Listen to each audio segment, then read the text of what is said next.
Fala, turma! Hoje eu vou falar aqui de um tema que gera muita dúvida para os investidores, até porque a gente tem poucos estudos profundos falando a respeito disso, né? Que é o quanto eu preciso reinvestir para viver aí tranquilamente com os fundos imobiliários. Tem muita coisa superficial e ontem eu estava assistindo um vídeo de um professor, o Renato, economista, falando a respeito aí desse tema. E ele trouxe assim, um levantamento que eu achei bem interessante. Já vi o Baroni, já vi outros professores, o Bassi, falando ali dessa questão de reinvestimento, quanto é preciso reinvestir. Mas sempre fica assim uma dúvida, né? Não há um consenso sobre uma porcentagem. E muitas pessoas elas se prendem nessa questão de porcentagem. Quantos por cento eu preciso reinvestir? Como se só isso bastasse, né? E não é por aí. Então o que eu fiz, né? Eu peguei esses vídeos, tanto do professor Baroni, como do Bassi, como de outros influenciadores aqui do YouTube, pessoas que não são influenciadores e que já vivem da renda dos fundos imobiliários e que tem canais aqui no YouTube onde eles falam quanto estão reinvestindo, aquilo que eles entendem que está sendo benéfico para eles ou não. E peguei esse vídeo também do professor Renato, e que eu não conhecia, aliás, né? Apareceu ali para mim, comecei a assistir o vídeo dele, achei bem interessante o levantamento que ele fez. E aí eu trouxe um apanhado de informações aqui que eu quero compartilhar com vocês e que eu entendo que isso aqui pode dar um bom norte para vocês, né? Para dizer assim, não, então esse aqui é o caminho para a gente seguir reinvestindo quando chegar a fase de fruição. Esse aqui é quando você chegar a usar os dividendos. Enquanto você não usa os dividendos, para complementar a tua renda, ou então para viver literalmente da renda dos fundos imobiliários, você vai reinvestir, obviamente, 100%, tá? Então eu vou seguir o que eu montei aqui para eu não perder o meu raciocínio, e eu vou ler boa parte, e aí eu vou tecendo alguns comentários a respeito das minhas anotações, e vou também trazer para vocês imagens aqui a respeito do vídeo lá do Renato, onde ele compartilhou, né? Ele buscou um histórico de 10 anos. Então, assim, estamos em 25. O histórico que ele pegou é 2015 a 24, 9 anos ali. Até porque 25 ainda não terminou. E tem que lembrar que ali em 2015, 16, 17, 18, 19, não tínhamos muitos fundos. E os fundos que tinham não eram tão bons. Já vou falar mais disso também, né? Levando em conta aquilo que ele colocou lá nos critérios, né? Que ele colocou para montar aquela carteira. Essa carteira que ele simulou é uma carteira que não foi montada por nenhum analista, não foi montada por ele. É uma carteira onde ele colocou alguns critérios, jogou no Excel esses critérios e a partir dali montou essa carteira de investimento.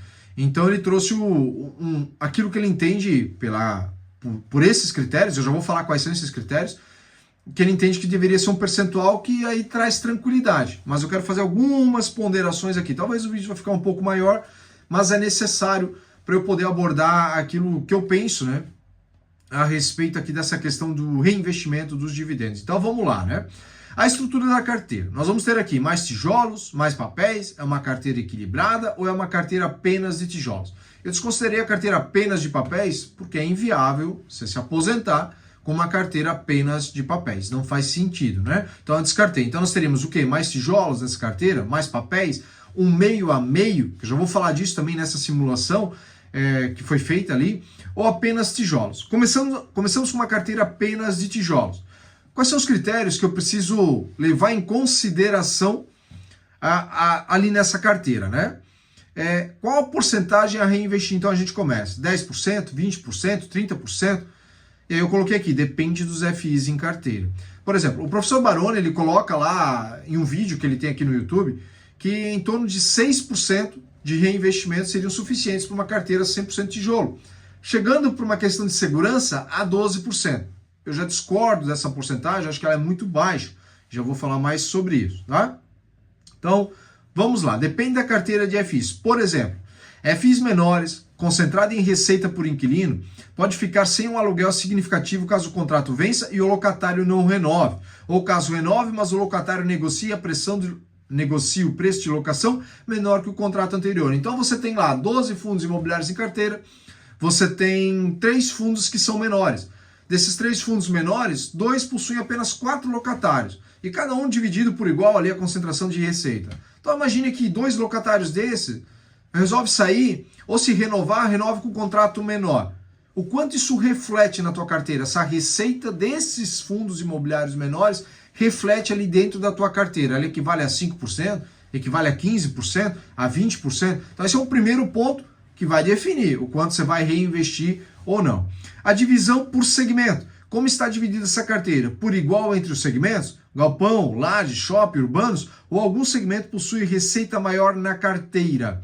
Se analisar os últimos 5 anos, então pegando 25 para trás, 20 anos, que é um tempo pequeno, eu sei, mas ainda assim eu vou utilizar ele como exemplo, e a carteira tivesse como as lajes como maior percentual de receita, o investidor ele passaria apuros. Porque a gente está vendo as lajes de 2020 para cá, elas estão sofrendo, elas vêm seguindo, perdendo a sua receita, diminuindo a sua receita, apesar de que agora, nesse ano em 25, a gente está vendo ali uma recuperação do segmento, mas a gente não está vendo os dividendos subirem tanto, apesar de que o metro quadrado, em algumas regiões das lajes, ele tem elevado, na média como um todo tem se elevado, mas a gente ainda não vê esse reflexo na cota, no dividendo pago de alguns fundos imobiliários. Então assim, se nesse período que eu citei, 20 a 25, a carteira fosse majoritariamente lajes, um investidor ele teria problemas, né?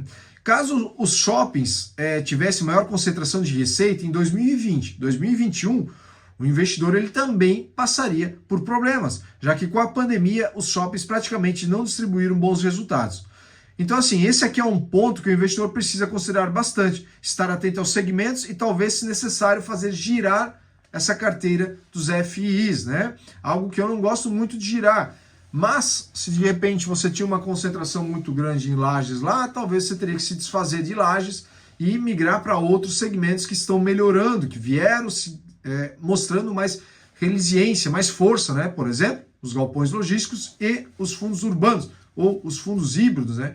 Que a gente vê ali que majoritariamente os contratos são atípicos e eles trazem uma segurança maior. Então, para quem já está vivendo da renda dos fundos ali de 2018, vamos imaginar, para 2025, então a pessoa estaria se incomodando menos se tiver majoritariamente uma carteira de galpões com híbridos. Porém, eu falei de contratos atípicos, só que tem que lembrar que ao final dos contratos atípicos, esses contratos tendem a virar típicos. E com isso pode acontecer uma redução no valor negociado ali do novo contrato. Isso é natural que aconteça. Então é outro ponto que o investidor precisa ficar atento. Percebe que nesse ponto que eu estou falando até aqui, cravar 30%, 20%, 15% é difícil, né? É algo que o investidor ele precisa seguir acompanhando, ter planilhado isso ali ou utilizar algum aplicativo para analisar, né, se o patrimônio segue crescendo, que eu já vou falar sobre isso, não, preocupação, se o patrimônio cresce ou não,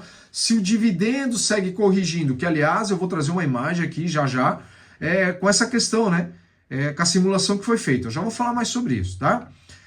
Além do que eu mencionei até aqui, eu preciso acompanhar e ver se os fundos estão conseguindo renovar os contratos acima do que foi acordado anteriormente ou abaixo. Todos eles geralmente são indexados ao IPCA. Logo, durante o período do primeiro contrato, a tendência é de que ano após ano vai tendo esse reajuste de IPCA, que é o que a gente vê, né? Ano após ano, o LZR, BTLG, HGLG, eles vêm lá, foi renovado o contrato de tais inquilinos, reajustando o IPCA do ano, 4 e pouquinho, 5, etc, né?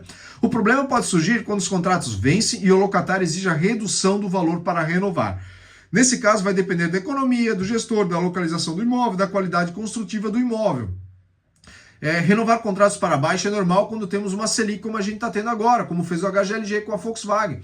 Aquele contrato com a Volkswagen era um contrato onde até então o contrato estava acima da média pedida em relação ao seu entorno. Então, quando o HGLG ele renovou abaixo, o pessoal ficou chateado, né? Só que o pessoal do HGLG lá explicou, olha, peraí, né? O nosso contrato aqui estava no entorno, em compensação, a gente está tendo outros contratos em outras regiões que está sendo renovado bem acima, com 18%, 28% de contrato sendo renovado ao que era. Então é sempre esse equilíbrio que o investidor precisa ter. E aí entra aqui de novo aquele ponto que eu citei antes, né? Quando eu falei, por exemplo, de como vai estar distribuída a tua carteira. Se ela está distribuída em fundos menores, onde ela concentra inquilinos, pode ser um problema.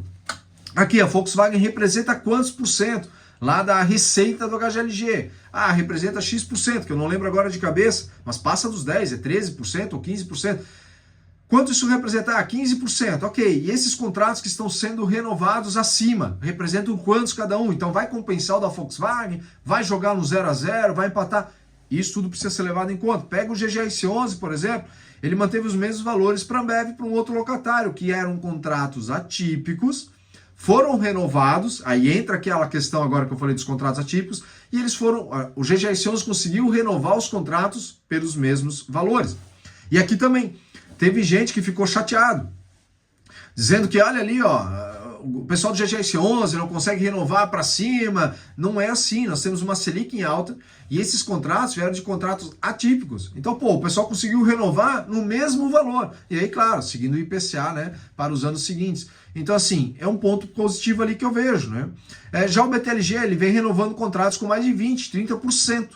Né, do seu portfólio, dos seus contratos que vai ser renovado, porque ele possui imóveis que estão em regiões muito aquecidas, pelo menos nesse momento que a gente se encontra. Então eu também preciso levar essa questão aqui na hora de pensar no reinvestimento.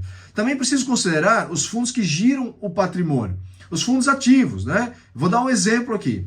O HGRU pagará agora em julho de 2025 um dividendo de 1,55. Qual que é o normal ali no HGRU? O normal, mas não significa que é recorrente, 0,90 que o fundo vem pagando. Qual que é o aumento que eu tenho em relação a esse 1,55 que eu vou receber agora em julho, quem é cotista, para o 0,90? Estamos falando de 73% de aumento. Então olha a pancada a mais que você tem de dividendo recebendo aqui. Então é um mês a mais que você recebe. O HGRU foi um exemplo. TXF também pagou um pouco a mais. Outros fundos fizeram o mesmo. Então percebe que quando chega ao fim de um semestre, você tem essa, dependendo do fundo, de novo, né? Se ele faz esses giros, se ele traz esses lucros para cotistas, você vai ter uma pancada a mais. Então, de repente, no decorrer do ano todo, 20% sejam suficientes, considerando tudo que eu estou falando aqui, né? Aí deixa eu continuar aqui. Essa é a primeira imagem aqui que eu quero mostrar para vocês, que é a imagem da simulação, tá? Nessa imagem que eu peguei ali do vídeo, né, do professor Renato, ele mostra uma carteira com reinvestimento de até 23%, que é a média que ele calculou em relação ao que o Baroni estipulou. O Baroni estipulou para uma carteira majoritariamente de tijolo, com 6% de reinvestimento para garantia 12%. E aí, colocando a papelada junto, o professor Renato chegou aos 23% de reinvestimento. E aí, olhem na imagem e percebam ali que desde 2018 até 2024, a média de recebimento ela ficou abaixo dos 13 mil, que foi a proposta da simulação da carteira dele. Usar 10 mil de renda todos os meses e reinvestir 23%. Logo, o investidor precisaria do quê? De 13.165,94 todo ano, né? Obviamente, sendo buscar aquela correção. Então, a gente vê ali em 2015, 13.165, 2016, 15.301, e assim vai. Percebe que de 2018 para frente, já não acompanha, né? Já vem perdendo. E aí vem a questão, entramos numa pandemia, vem a questão da simulação dessa carteira aqui. Os critérios utilizados, né? Eu coloquei aqui, eu já vou continuar dando o meu comentário, mas eu fiz uma observação do seguinte aqui. 23% então é o suficiente? Pela imagem que a gente vê aqui, não. Mas vamos levar alguns pontos em consideração. Primeiro, eu não sei qual foi a divisão da carteira proposta nessa simulação. 50 papel, 50 tijolo, mais papel. Outro ponto é que de 2015 a 2020 nós tínhamos poucos bons FIs com mais de 1 milhão de liquidez, fundos bem diversificados. Essa aqui são os critérios que ele utilizou na simulação. Ele jogou lá no Excel alguns critérios. Quais são esses critérios que ele jogou ali, né? Fundos com mais de 1 bilhão, fundos com mais de 1 milhão de liquidez, fundos bem diversificados, retorno médio dos fundos, o beta do ativo do portfólio, o índice Sharpe, o rebalanceamento da carteira automática, seguindo os mesmos parâmetros do início da carteira. Então percebe que isso aqui é automatizado.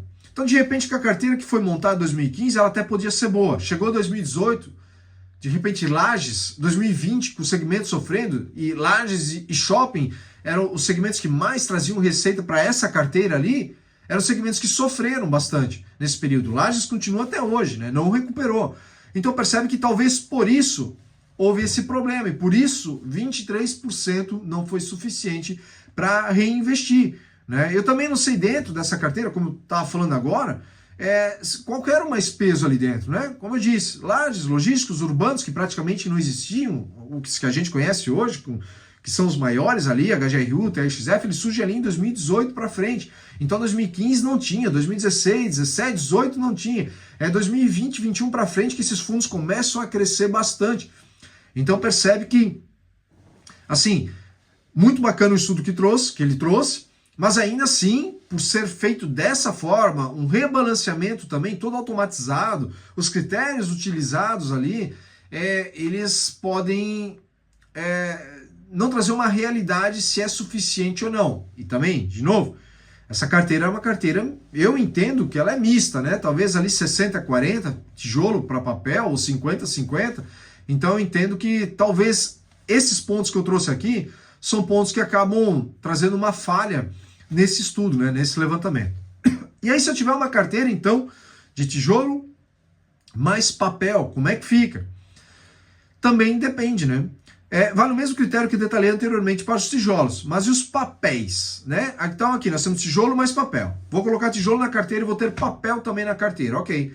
Para os tijolos, tudo que eu falei até aqui tem que ser levado em consideração. E para os papéis, mais uma vez, vai depender dos fundos escolhidos. O que nós ouvimos é que em torno de 50% de reinvestimentos para os papéis se faz necessário, já que todos eles entregam a inflação, para aqueles, claro, indexados ao IPCA, né? E todos os meses. Mas só isso basta para chegar à conclusão de 50%? Eu entendo que não. É preciso também olhar os riscos de cada fundo. Fundos mais arriscados podem apresentar inadimplências que também precisam ser levados em conta. Porque se eu reinvestir os 50%, mas os fundos mais arriscados começarem a apresentar problemas, o dividendo pago pelo fundo começa a vir menor. Logo, os 50% pode não ser suficiente. Aqui vale a mesma lógica nos fundos de tijolos. Vai depender da distribuição que eu tenho na carteira. Então você tem na tua carteira fundo de papel. Ok, eu tenho 10 fundos e eu vou distribuir 6 tijolo, 4 papéis. Dos 4 papéis eu tenho 2 high yield, mais apimentados, para me trazer mais retorno. Então quanto esses mais apimentados representam na tua carteira? Eles representam, dos 4 de papéis, obviamente só, né? Eles representam quanto de receita. Então é um risco talvez maior que você está tendo ali dentro, que talvez já deveria se pensar em reinvestir a mais, pelo risco de inadimplências futuras, pelo risco do dividendo vir menor, obviamente. Então são considerações que você precisa colocar na conta junto, né? Assim, eu acredito que para quem quer viver da aposentadoria dos FIs, deveria focar exclusivamente numa carteira de tijolos. É o que eu tenho hoje e eu acho que aos poucos, com o passar dos anos, mais pessoas vão chegando a essa conclusão. Para quem quer tranquilidade, quem quer reinvestir menos, vai ter majoritariamente uma carteira de tijolos. Eu percebo que analistas no passado, que falavam bastante de papéis, eles começam a convergir, a ir mais para os fundos de tijolos quando eles pensam numa aposentadoria. Eles falam em estratégias, em momentos onde você vai comprando um papel aqui e ali, aproveitando os descontos para depois fazer um lucro. Para quem quer investir buscando esse tipo de estratégia, ok, legal, mas para quem quer fazer o feijão com arroz, quer comprar visando a aposentadoria lá na frente, deve mirar, ao meu ver, mais os fundos de tijolos, tá? Para uma segurança, então, afinal, qual que é o reinvestimento que a gente precisa, né? Para uma segurança, considerando tudo que eu falei anteriormente, eu diria que 30% é o ideal, tá? É uma regra? Não. Por que não? Pode ser que em alguns momentos você possa reinvestir menos, talvez 25%, em outros mais, como 35%. E por quê? Por tudo que eu mencionei até aqui. A vacância nos imóveis, o momento de baixa das vendas do shopping, ou ao contrário, o mercado muito aquecido, vendas dos shoppings bombando. Então, assim, eu não gosto de deixar uma porcentagem fixa. É preciso um investidor de ano a ano a acompanhar como é que está sendo esse aumento de receita, dos dividendos. Porque, de repente, você tem hoje... Eu, por exemplo, vou falar de mim aqui, do meu particular aqui. Eu tenho hoje uma receita dos galpões logísticos que equivalem a 48% da minha receita. Ela vem dos galpões logísticos. Eu tenho 11 fundos em carteira, são 5 galpões logísticos. Então a minha receita vem majoritariamente dali. O mercado logístico está bem aquecido e, pelo que eu acompanho, segue muito bem aquecido para os próximos anos. Pode mudar lá na frente? Pode. E aí cabe a mim, investidor, analisar, diminuir exposição em logístico, de repente aumentar em shopping, de repente o shopping, o varejo, como a gente vê hoje, dentro dos shoppings, ele mude, né? Porque a gente já está vendo essa mudança dentro do shopping. Antes, lá atrás, a gente viu que lojas, praça de alimentação. Era isso que a gente via dentro do shopping. O que a gente começa a ver hoje? Clínicas médicas, academias, farmácias, então a gente, salões de beleza, pet shop. Então a gente percebe que dentro dos shoppings está tendo uma mudança, né, no perfil de locatários ali dentro. E isso traz diversificação. Então, se de repente a economia vai mal, e nós temos ali o segmento daí de roupas, vestuário, calçados indo mal, nós temos outras frentes dentro do shopping que vai bem. Então, de repente, lá na frente, shopping pode ser que seja a minha maior concentração de receita. Eu preciso seguir acompanhando. Eu gosto bastante do segmento logístico, gosto bastante do segmento de shoppings, gosto bastante do segmento de renda urbana. São os 3 segmentos que eu gosto bastante, né? Estou aumentando agora a minha posição um pouco mais no segmento urbano. Mas são os 3 segmentos que eu vejo muito forte sempre. Galpões logísticos são segmentos que não adianta. Tu transforma um galpão logístico no que tu quiser praticamente. Né? Principalmente esses novos galpões que estão vindo. Eu vejo muito mais funcionalidade em um galpão logístico do que numa laje. Mas enfim, isso é papo para um outro vídeo. Então assim, percebe que não tem algo cravado, é 30%, é 30%, 30%. Não tem, não dá para ter. Né? E o patrimônio? Aí vem uma outra questão aqui. Né? O patrimônio ele vai seguir crescendo nesse período?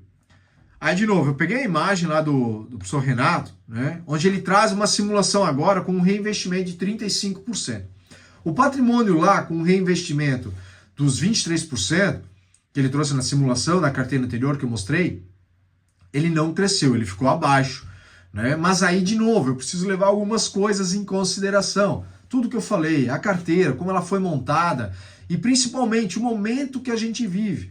Né? Então, isso precisa ser levado em consideração. Porém, a gente olha aqui, nessa simulação aqui, e a gente vê que a carteira, ela... Deixa eu só diminuir aqui para mim. A carteira, ela seguiu crescendo, mesmo com um momento não tão favorável, com a Selic tão em alta e utilizando os mesmos critérios. Então, a carteira com um reinvestimento de 35%, de novo, sem eu saber quais são os fundos que estão ali dentro, o que está pesando mais na receita, se está dividindo tudo por igual, tá? Ela cresceu. Então a gente vê ali que começou lá com 1.600.000, arredondando aqui, e aí chegou ao fim de 2024 com 2.034. Vê que chegou num pico ali em 2020 de quase 3 milhões, certo? E aí caiu agora para 2024. Então eu vou ler aqui o resumo e depois eu continuo aqui comentando sobre isso. Essa imagem ela foi tirada do outro vídeo do professor Renato, perdão. Fez um levantamento bem legal, com uma carteira de FIs montados, de 2015 a 2024, com critérios, como eu falei antes, né, quais eram os critérios, onde ele apresentou um reinvestimento de 35%. Pela carteira não ter sido montada pelo próprio investidor, mas pela Excel, levando em conta os critérios impostos na montagem da carteira, e ainda considerando que 15 a 2019 tínhamos poucos bons fundos, como temos hoje. Eu acredito que de 25% a 30% seja o suficiente, como eu mencionei antes. A tendência é que, como vimos como visto na imagem, o patrimônio siga crescendo, mas é preciso entender o momento. Patrimônio oscilando para baixo nesse momento não me preocuparia, já que a Selic, as NTNBs, né, elas mexem com as cotas dos FIs e, consequentemente, o patrimônio ficará menor em alguns períodos. Veja que em 2020 é quando o patrimônio cresce absurdamente, isso porque o mercado de FIs estava eufórico. Então a gente vê que a Selic lá embaixo levou o patrimônio lá para cima. Agora a Selic lá embaixo, lá em cima, levou o patrimônio um pouco mais para baixo. Mas percebe que com 35% de reinvestimento, o patrimônio ele seguiu crescendo, diferente da outra imagem que eu acabei não trazendo aqui para vocês, mas lá não cresceu com os 23% de reinvestimento. Pô, então 23% é preocupante. Não. É como eu disse a respeito até aqui de tudo que é preciso levar em consideração. Porque a gente está vivendo um tempo muito grande com a Selic muito em alta, né? 14, 15, aí nós temos aí eleições para o ano que vem, e aí fica essa questão, como é que vai ficar 27, 28, a economia do país. Então a Selic vai ficar ali, né? Namorando ali. Agora vamos imaginar que hoje a Selic estivesse de repente uns 8%, que lá em 23 era a perspectiva dela estar hoje na casa dos 9%, 9 alguma coisinha, para o ano que vem de repente indo a 8%. né? A perspectiva dos fundos de tijolos, fosse uma carteira majoritariamente de tijolo, ela estaria lá em cima, estourando, com toda certeza. Então, eu não me preocuparia com esse momento aqui, essa questão do patrimônio estar acima ou estar abaixo, muito acima ou muito abaixo, né? Lógico que ninguém quer ver o patrimônio abaixo daquilo que começou há 10 anos atrás, é evidente. Só que tem que pensar que tu está recomprando cotas. E se tu está recomprando cotas de bons fundos imobiliários, a tendência lá na frente é melhorar. Mas como eu disse, estou me tornando repetitivo, mas vou reforçar. Se lá atrás tu comprou uma carteira majoritariamente em lajes, é bem difícil ali que tu estaria recompondo a inflação do período. Porque as lajes vêm mostrando isso, elas vêm mostrando esse problema que elas estão tendo, né? Então, assim, tudo vai depender da carteira. Pô, eu estou gravando um vídeo que era para esclarecer e parece que eu estou trazendo mais dificuldade. Não é isso, tá? Percebe que não tem uma linha exata. Os próprios analistas, eles divergem de ideias, 25%, 30%. O Rodrigo, do Desmistificando lá, ele mesmo fala também algo em torno de 20 e pouco por cento, com um estudo que ele fez lá no passado. Só que percebe, é um estudo no passado. Eu olhei aquela vez a carteira que ele fez no estudo, também tinha lajes mais lá dentro. Então, assim, são coisas que a gente precisa ir aprofundando conforme o tempo e o mercado vai maturando, né? O mercado de fundos imobiliários, ele vai amadurecendo. É a partir dali que a gente vai vendo o quanto vai ser necessário se reinvestir. E, de novo, por mais que amadureça o mercado, vai depender de todos esses fatores que eu falei aqui no vídeo. Volta o vídeo, assiste devagarinho, faz as anotações ali para você, para ir levando em consideração, tá? Por fim, estou falando da inflação. Todo mundo fala da inflação, mas qual que é essa inflação? É a inflação doméstica, não é a inflação do IPCA. Não adianta olhar, o IPCA subiu 5% ano passado, 6% ano passado. Não adianta, eu preciso olhar aquilo que eu consumo.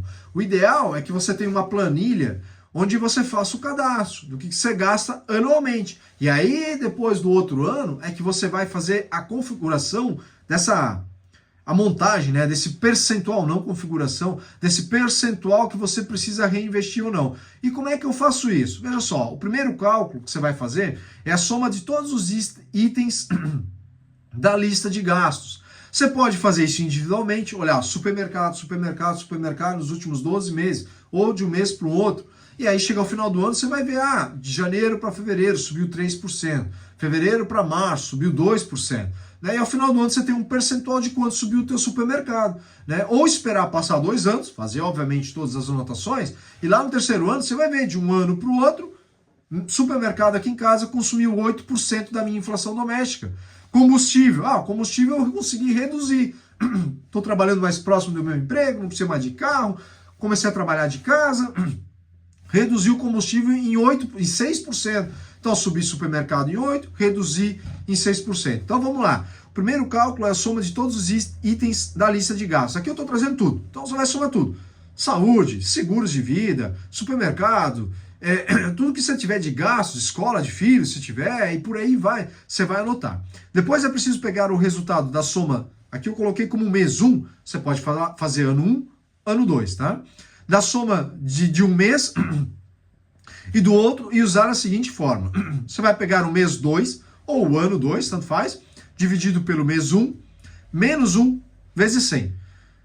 O resultado obtido será a inflação de um mês para o outro. Então, ou de um mês ou de um ano para o outro, né? Vai depender de como você vai usar o cálculo ali. Então, essa é a soma, esse é o cálculozinho bem simples que você vai ver para pegar uma inflação doméstica. Aquilo que diz assim, é isso aqui que está consumindo. Porque se a gente olha o IPCA, de repente foi o combustível que tem um peso X dentro da cesta lá do IPCA, que subiu mais. Consequentemente, ele subiu mais, o mercado. Né? Mas o teu seguro, por alguma razão, diminuiu, ou subiu bem menos que o supermercado. E essa é a conta ideal para você fazer. Né? Esse é o cálculo. Mas já, isso aí dá muito trabalho. Sim, dá trabalho. Mas é desse jeito aqui que você vai olhar para os teus investimentos e vai ver, ele está crescendo bem. Porque você pode estar olhando para os teus investimentos, considerando o IPCA, e os teus investimentos vai olhar e vai dizer assim, eles cresceram legal.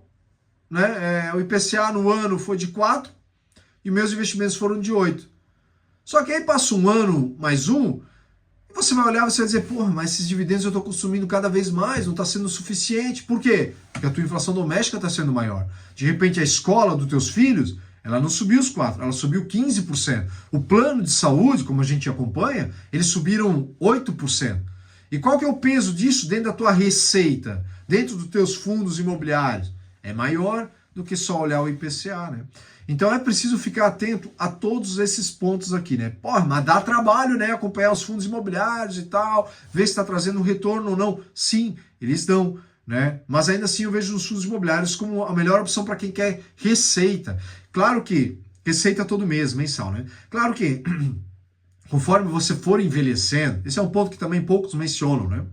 Conforme você for envelhecendo, você pode se dar o luxo de não ter mais um controle tão afiado, tão na ponta do lápis. Vamos imaginar que você, cara, ganha muito bem hoje, e você chega lá aos teus 50 anos e já dá para viver da renda. E você vai fazer um trabalho por bico, você vai fazer algo por paixão, né? Caso ainda não trabalhe com algo que você goste, né? Então você vai fazer por paixão, não, mas por dinheiro. Então você já tem a renda dos fundos imobiliários e aos 50 anos você já vai viver dessa renda e vai fazer algo só para entrar um extra aqui. Então você precisa de um controle mais pontual. Agora você chegou aos 70, preciso ter esse controle tão pontualmente? Eu entendo que não. A gente está chegando ao fim da vida, a perspectiva de vida ali, está ali em casa de 75, 76. Então, pô, você já está chegando ao final da vida, por que não usufruir ali do teu patrimônio, se precisar também, ao invés de ser só da renda, né? Eu não tenho filhos, não tenho para quem herdar e tudo mais. Pô, eu vou começar a usar o meu patrimônio aqui também. Obviamente tem que fazer isso com muita inteligência, né? Porque de repente você pensa, não vou passar dos 80, na minha família ninguém passou dos 80, e você vai até os 95. E está lá com 75 começando a gastar patrimônio. Você tem mais 20 anos pela frente. Então esse é um ponto que tem que se atentar. Mas, conforme a gente envelhece, dá para reinvestir cada vez menos, né? De repente não vou usar o patrimônio, mas vou reinvestir menos. Reinvestir a 30% ou reinvestir a 50%. Consegui um baita patrimônio, consegui uma baita renda, muito mais do que eu precisava. E estou reinvestindo 50%, esse patrimônio cresceu cada vez mais. Não tenho filhos, tenho eu e minha esposa. Pô, cheguei lá aos 70, 72 anos, vou começar a reinvestir menos e vou usufruir mais do patrimônio, da renda que o patrimônio gera, né? Então também são formas que dá para fazer, tá? Então tentei trazer um apanhado geral aqui de tudo que a gente precisa levar em conta na hora de pensar no reinvestimento, tá? E se você não quiser ter todo esse trabalho, entra para o meu grupo fechado, lá no WhatsApp, né? Eu falo ali dentro dos fundos imobiliários, são 38 fundos hoje em carteira.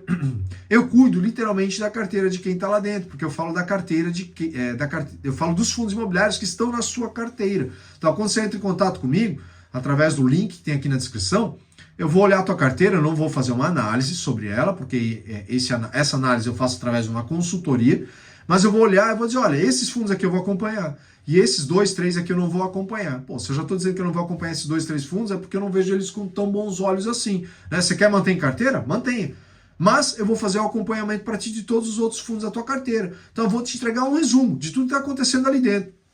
Você não precisa se quebrar a cabeça para você, né? Olhar e dizer, porra, acompanhou, não acompanhou, está trazendo uma renda maior, não está?